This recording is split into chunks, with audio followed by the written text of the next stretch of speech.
दोस्तों 15 जनवरी 2023 को नेपाल के अंदर एक निहायत ही अफसोसनाक वाकया पेश आता है। नेपाल की याटी एयरलाइन का एक जहाज़ काठमांडू से पोखरा जा रहा था और रास्ते में ये हादसे का शिकार हो गया।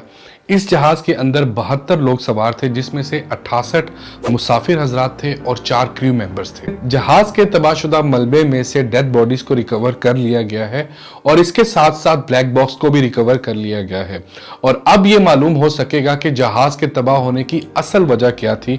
इसी वजह से नेपाल की अथॉरिटीज ने एक कमेटी तश्कील दी है और इस कमेटी से ये कहा गया है कि वो 15 दिन के अंदर अंदर अपनी रिपोर्ट को तैयार कर जमा करवाएं। ये एक ATR 72 dual turbo engine plane था और इस प्लेन के पायलट का राब्ता एयर ट्रैफिक कंट्रोलर से हादसे से चंद मिनट पहले जब हुआ तो ट्रैफिक कंट्रोलर ने पायलट को बोला कि वो रनवे 3 पर अपने जहाज को लैंड कर सकता है, लेकिन पायलट ने रनवे 1 पर अपने जहाज को लैंड करने की रिक्वेस्ट की।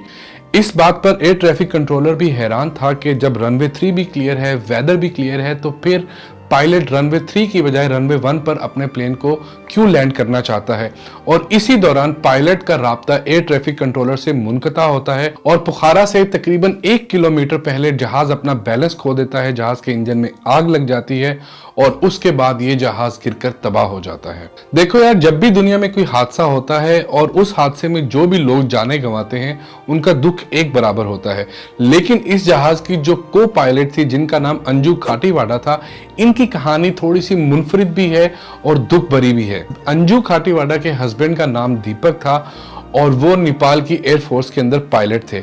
अपनी जॉब मुकम्मल करने के बाद उन्होंने एयरफोर्स को छोड़ा और उसके बाद कमर्शियल प्लेन्स चलाना स्टार्ट कर दिए और ठीक 16 साल पहले इसी तरह से उनका भी प्लेन क्रैश कर गया और वो भी उस क्रैश के अंदर अपनी जान खो बैठे।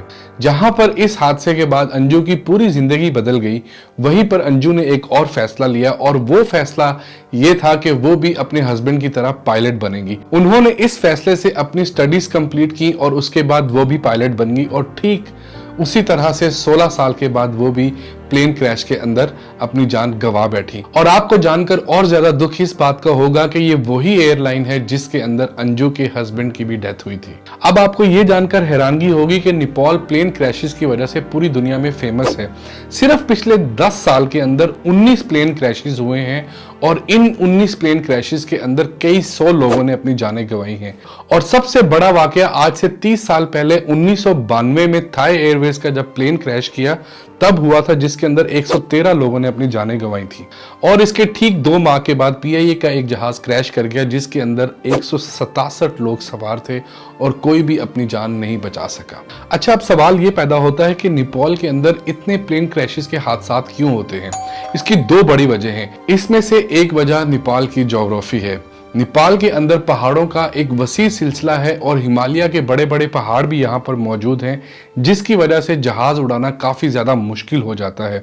और साथ साथ मैं आपको ये भी बता दूं कि दुनिया की 14 बड़ी पहाड़ की चोटियों में से 8 बड़ी चोटियां नेपाल के अंदर मौजूद हैं। इसी वजह से हवा का प्रेशर और वेदर एक ही दिन में बहुत दफा बदल जाता है और जहाज को उड़ने में काफी ज्यादा दुश्वारी पेश आती है। और इस तरह की ज्योग्राफिकल रीजन्स के अंदर आपको बहुत ज्यादा ट्रेन पायलट्स की जरूरत होती है, जो कि शायद नेपाल के पास उस तरह से नहीं है। लेकिन इससे बड़ी वजह प्लेन की मेंटेनेंस है। नेपाल के अंदर हमेशा से प्लेन्स की मेंटेनेंस का इशू रहा है और साथ साथ जो नेपाल के प्लेन्स हैं जो डोमेस्टिक एयरलाइंस में इस्तेमाल होते हैं वो भी अप टू डेट नहीं है। अब आप इस बात का अंदाजा यहीं से लगा लीजिए कि नेपाल के अंदर जो रीसेंट प्लेन क्रैश हुआ है, जो कि ATR 72 डुअल टर्बो इंजन था, बहुत सारे दुनिया के ममालिक के अंदर इन प्लेन्स को बैन कर दिया गया है, इनको ग्राउंड कर दिया गया है। लेकिन नेपाल के अंदर अभी भी ये इस्तेमाल हो रहा है और जहां पर नेपाल के अंदर आम जहाजों का उड़ाना बहुत मुश्किल है, वहां पर जब इस तरह के आउटडेटेड प्लेन्स को उड़ाया जाएगा तो फिर इस तरह के हादसात का होना एक फितरती बात है। और इन्हीं 2 बड़ी वजूहात की वजह से यूरोपियन यूनियन ने भी नेपाल की एयरलाइंस के ऊपर यह पाबंदी लगाई हुई है कि वो अपने जहाज यूरोप के अंदर नहीं उड़ा सकते। अब जहां पर प्लेन के ब्लैक बॉक्स की रिकवरी के बाद ये मालूम हो सकेगा कि पायलट्स के दरमियान आखिरी बातचीत क्या हो रही थी और प्लेन क्रैश की असल वजह क्या थी। वहीं पर नेपाल की गवर्नमेंट को चाहिए कि इस तरह के तमाम प्लेन्स को अब ग्राउंड कर दे और उनको दोबारा से ना उड़ाया जाए, क्योंकि फिर कोई ना कोई इस तरह का हादसा हो सकता है। लेकिन अफसोस की बात यह है कि याटी एयरलाइंस आज मौजूदा दिन तक ATR 72 को इस्तेमाल कर रही है और लगता ऐसे है कि उन्होंने इस हादसे से कुछ नहीं सीखा। अपना ढेर सारा ख्याल रखिएगा। Till that, thank you so much, piece.